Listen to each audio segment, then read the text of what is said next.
বিষধর সাপের কামড়ে বাঁকুড়ায় মৃত দুই। গতকাল সাপের কামড়ে মৃত্যু হয় গায়ত্রী রায় নামে এক মহিলার।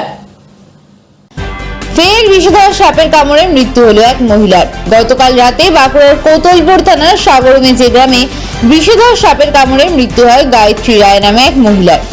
গত এক সপ্তাহের মধ্যে পরপর বাঁকুড়ায় সাপের কামড়ে দুজনের মৃত্যু হয়। আতঙ্কে ছড়িয়ে পড়েছে এলাকায়।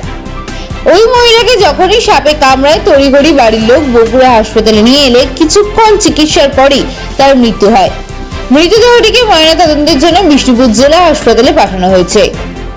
ছাগল নিয়ে যে পুকুর পাড়ে ছাগল চড়াতে সাপে কামড়ে দিয়েছে। কামড়ে দেওয়ার পর বগুড়া হাসপাতালে ভর্তি করা হয়েছে। তারপর স্যালাইন ইনজেকশন দিতে দিয়ে মারা গেছে। হ্যাঁ, হাসপাতালে ভর্তি করা হইলো। ভর্তি করার পর মারা গেছে বগুড়া হাসপাতালে। কোথায় কাজ করছিল? কাজ বলতে ছাগল চড়াচ্ছিল পুকুর পাড়ে। কোথায় ছাগল চড়াচ্ছিল? পুকুর পাড়ে। পুকুর পাড়ে। সেই সময় সাপে কামড়ে কি সাপে কি জানা গেছে? সেরকম কিছু ইয়ে করতে পারেনি। কত বয়স হবে? কত বয়স? 64। বগুড়া হাসপাতালে একটা নিতে বলেছে। হ্যাঁ, আপনি আমার শাশুড়ি মা হয় বিশ্বাসী। আপনার নাম? ধনঞ্জয় মাঝি।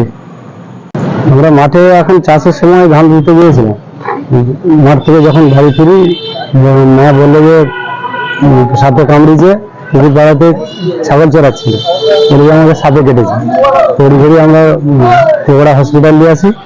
হসপিটালে নিয়ে আসার পরে ডাক্তাররা ইঞ্জেকশন করে বলে যে মারা গেছে। তারপর আমাদেরকে ময়নাতদন্তের জন্য কদিপুর থানায় নিয়ে এসছে। এরপর বিজেপির ধরে পোস্টমর্টমের জন্য। কোথায় কোথায় কি করছিল তখন সাপে কামড়েছে? যখন সাপে কামড়েছিল ছাগল চড়াচ্ছিল, পুকুর পাড়াতে ছাগল চড়াচ্ছিল।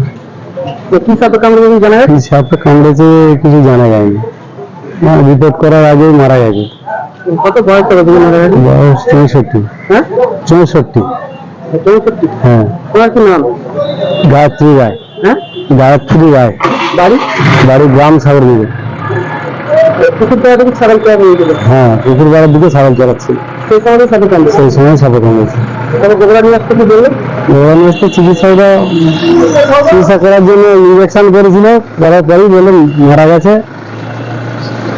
আমি ওনার কেমন? আমি ওনার ছেলে। আপনার নাম? আমার নাম অনিল রায়।